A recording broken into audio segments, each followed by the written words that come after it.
এই মৌলানা ভাসানী, মরহুম মৌলানা ভাসানী, তার একটি প্রতীক ছিল। বলেন তো তার প্রতীকটা কি ছিল? ধানের শীষ।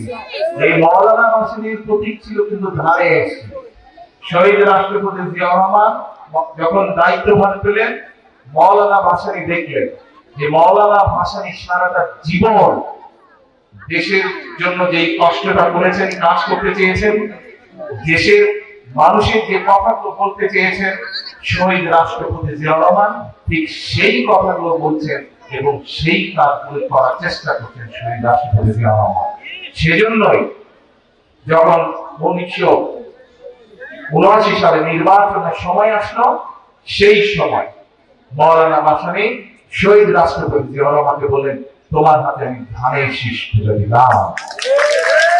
প্রিয় ভাই বোনেরা, ধানের শীষ বলতেই বিএনপির প্রতীক বুঝে থাকে সবাই, কিন্তু আপনি জানলে অবাক হবেন, ধানের শীষ একসময় বিএনপির প্রতীক ছিলই না, ছিল অন্য একটি রাজনৈতিক দলের। তাহলে কিভাবে ধানের শীষ বিএনপির প্রতীক হয়ে উঠল? গত 14 এপ্রিল প্রধানমন্ত্রী তারেক রহমান এই বিষয়ে কথা বলেন। চলুন জেনে আসি মাওলানা ভাসানীর ধানের শীষ কিভাবে বিএনপির হলো। 1957 সালে মাওলানা ভাসানী ন্যাশনাল আওয়ামী পার্টি ন্যাপ প্রতিষ্ঠা করেন। গ্রাম বাংলার জনসাধারণের প্রতিনিধিত্বকারী হিসেবে ধানের শীষ প্রতীকটিকে ন্যাপ তাদের মার্কা হিসেবে বেছে নিয়েছিল।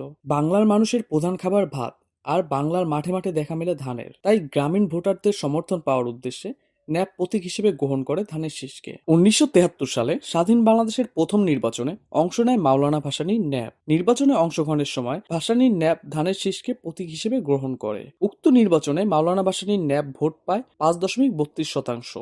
17 নভেম্বর 1976 সালে মাওলানা ভাসানীর মৃত্যুর পর ন্যাপের সভাপতি হন মশিউর রহমান জাদু মিয়া। স্বাধীনতার 7 বছর পর 1978 সালের 1 সেপ্টেম্বর তৎকালীন রাষ্ট্রপতি জিয়াউর রহমান বিভিন্ন রাজনৈতিক পথ মতের অনুসারীদের এক প্ল্যাটফর্মে এনে প্রতিষ্ঠা করেন বাংলাদেশ জাতীয়তাবাদী দল বিএনপি। বিশ্লেষক মহিউদ্দিন আহমেদ বিবিসি বাংলাকে বলেন, ভাসানী ন্যাপের বড় অংশ যখন মশিউর রহমান জাদুর নেতৃত্বে বিএনপিতে মিশে যায়, তখন বিএনপি ধানের শীষ প্রতীক নেয়। যেহেতু জাদু মিয়ার অংশই বড় ছিল, তাই তারা ধানের শীষ প্রতীক সহ বিএনপিতে একীভূত হয়। তখন থেকেই বিএনপির প্রতীক হয় ধানের শীষ। 1979 সালে দেশের দ্বিতীয় জাতীয় সংসদ নির্বাচনে জিয়াউর রহমানের বিএনপি ধানের শীষ প্রতীক নিয়ে নির্বাচনে অংশগ্রহণ করে।